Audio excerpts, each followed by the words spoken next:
Welcome to the Man Cave Podcast with Dan Casper. Let's do some local sports roundup here, JC, in the EC. So, kind of weird to say this, but Wisconsin Valley Conference play began for some teams this past few days here.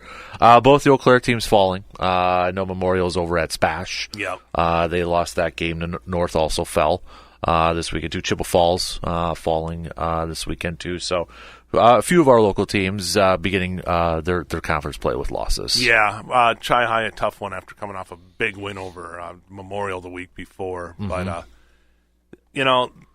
with them being in the big rivers, that conference is just stacked top to bottom. New Richmond, who Chi High played, very good. New Richmond will take on Hudson this week. That should be a good one, too. Or Menominee. Yeah, I got my schedule. See, it's a good thing I pulled it up. No, it is, New Richmond, Hudson. That should be a good. Hudson falling to Menominee in overtime. Yeah. Great game there. So, then Menominee and Rice Lake matching up this week, which should be just an outstanding matchup. Rice Lake, I think, is averaging probably 40 points a game. Wow.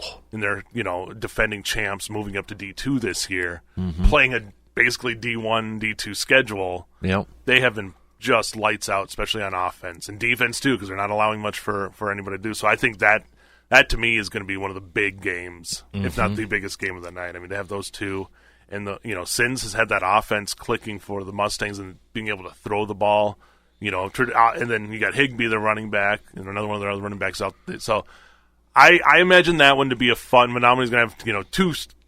There's no letdown here. The Big Rivers, you're going to be playing these tough matchups straight through, and Chippewa Falls will head to River Falls and try to bounce back if they can. So, so if you look at the Big Rivers that way, and then Memorial hosts Marshfield in Valley play, looking to try to get that first victory. So, and North goes up to Superior and tries to bounce back after what was. I think they played better than the score showed. They were down in the, they got to about the 20-yard line, and then just little mistakes kind of cost them chances to score, so they'll look to go up to Superior and try to correct those things. Mondovi had a non-conference game, right? They were going up against Winona over there, and they put up they won that one 38-22. And that sets up a big matchup with Stanley Boyd. I think that's the Clover Belt. Yeah, to go to the Clover Belt, that's their game of the week. Mondovi, a team that made a deep run last year. Stanley Boyd, Jeff Koenig's crew, offensively and just throwing it all around past the days of Neil Hebert. I was wondering. I always got to get the dig in there. But, that to me is the Clover Belt matchup of the week, because that is two teams that just the athleticism, the speed, that's going to be a fun matchup there in Mondovi.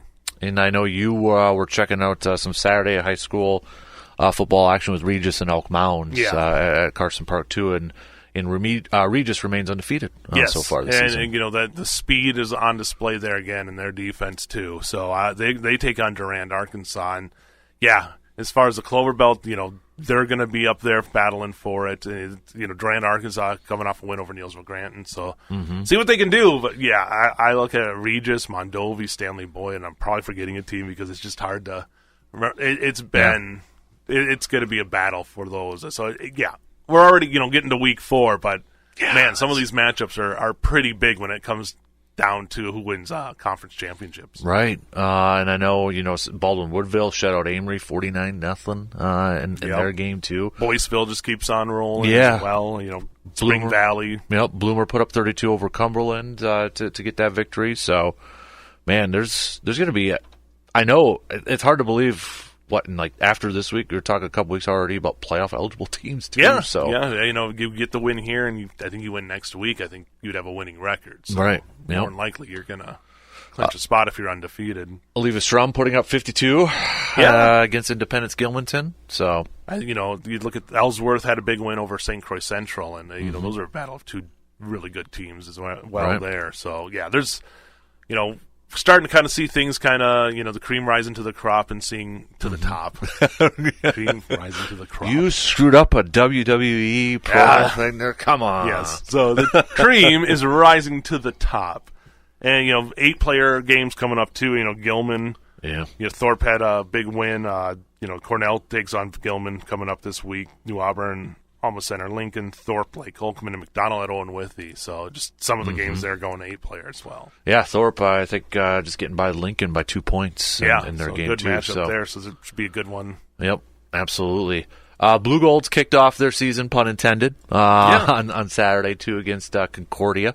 21-10 victory, so off to a 1-0 start. Very grinded out victory too. It was very close. They got a touchdown late and then got an interception return as well. So got to be a nice feeling coming back home, 1-0 home opener, and see what you can do this week. Going up against Coe College this weekend for the opener, or for the home opener there too. So, and it's a big week overall too for the Blue Golds.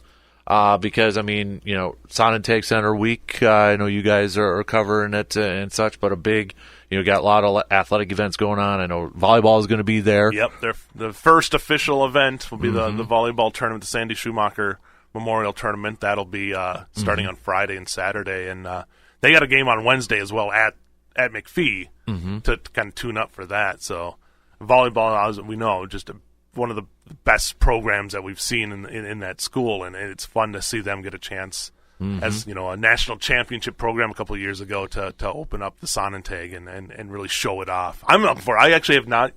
I'm probably like the last sports person that hasn't stepped in there yet, so I'm looking forward to this week to finally getting in there and really soaking it in, because you drive by the building all that much, but to see, just some of the coverage we've had from the other guys and just see what it looks like, I'm so stoked. Yeah, it's finally, after 10 years ago when they announced it. It's like that, kind of like finally, sort it's of here, feeling, and it's going to be fun, and for us, just media types, nothing against the Zorn, right? All that, but this is a whole new world, and it's going to be so much fun, and to have. Honestly, they have the hockey arena right next to the... Right, exactly. There are times when they're both playing. Yep. It's going to save time for us that way. But, I can't wait to step in there. That's awesome. A couple things with the Blue Golds, too. I mean, men's soccer picked up another one. They're off to a 3-0-1 start. But, we've talked about it the last couple of years, a program that's still kind of new. Yeah. They already got their 50th win. Yeah. I mean, what they've done from the start... Casey has done such a great job with that team and just conveying a culture of winning. Right.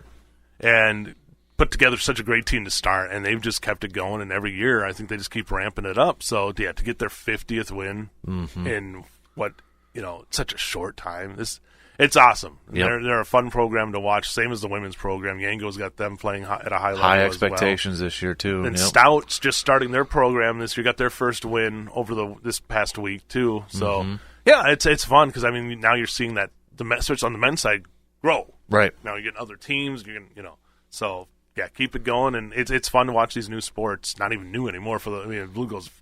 You're an established program if you've won 50 games in that short of span of time. Exactly. And I got to give a shout out too.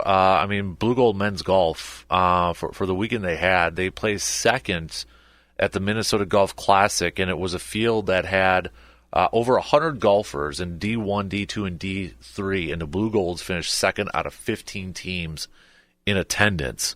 Last year we saw the run they put on, trying to, right towards the end to try to get to the national tournament. I think they thought, and I think a lot of us thought they should have probably qualified for that, so maybe a little bit of their chip on their shoulder to begin this weekend. But that team, putting up scores that make you and I jealous and sleepless at nights over there. But that's a heck of, when you say second place at Minnesota Golf Classic with a mixture of D1 and D2 athletes over there, that's pretty darn impressive. Aaron Skinner's got that team clicking. Yeah. It really does. Outstanding coach and teacher of the game, and these guys listen well, and on both sides, both the men and the women's team. Which I thought was a huge move in the offseason for him to be involved with both the men's and women's team. Yeah, I love chatting with him because obviously he's got kids that are playing high school golf. Yep. But I've gotten a chance to kind of talk to him a few times when I've been out there on the course, and he always makes the joke that his two kids were when. It was like right after COVID when everybody was out golfing. They would be right after our group when we would go out. So they learned everything, what not to do on the course by watching those old men hacking it up in front of them, and that's why they're so successful. But no, that was a huge move to get a full-time coach there in that position. And that's, to see with the athletics program of Verdugo just trying to build up those and get those full-time coaches there, because that makes a world of difference when somebody can commit their full time there and not have to worry about the background stuff as much. Right. So, I think that was a great move. Yep. I know volleyball's going on, too, at the high school level. Yep. Everything's kind of going on there, too. And was it last week or a week and a half, the UW Stout with the big group there with volleyball? Yes. With the high Sprawl, school. I was trying to think of the word for it. Yeah. Yeah. So we're now entering back in basically conference, and we'll start getting a lot more dual meets this week, especially. Last week we had Chi High and come over and topped Memorial. Okay. For some big Rivers action. So this week we start a little bit more with the conference meets going on, and still some non-conference, because I know Regis is traveling to Menominee. Okay. And so everything's ramping up. Cross country's really ramped up. Swimming's ramped up. Soccer, So. Yeah, we're now, I think once you kind of get past the holidays in that first week after the holidays, now it's setting in that it's fall sports season, especially when you have the 60-degree highs last week. I know this week it's going to feel like summer again. Exactly. But it definitely felt more fallish this past week, but it was also really beautiful. I want to say that when I was on that game on Saturday, the Regis game, oh man, it couldn't have been a better football conditions. It's 11 a.m. Probably 57 degrees, but you're out on that turf field, the sun, the blue sky out there. Oh, I love it. I love it. Tennis, I know North and Memorial a few days had some nice wins too. So we just had. I know they went over to, I think it was the Fox Cities, and had a big win over one of the big tournaments over there too. So I mean, cross country I know is busy going on over there too. So, but it's a kind of, I was going to ask you too, but you kind of already answered it. That's this week, next week, really now conference plays. Yeah. For all sports, kind of. Golf going on. I know there's one going on at Lake Mill Run, today for the BRC, and then looking at the Clover Croy, Belle Kongshaw continuing to do what she does, getting some big wins. So kidding. It'll be fun to see where that ends up when we get towards state again. And man, if it was like this for state. I know any of those girls who have qualified are hoping that we can keep it. Right. Because we've had, it was last year was one of those days where it starts out 70 and ends up 50. All in one day. Yeah. So I'm hoping, as somebody who's covered it a few times and usually goes down there, let's just keep it in the 60s and 70s until December. Justus wants to golf in November. And I December do. Too, so. I want to golf as long as I can. Good stuff there. That's our local sports roundup.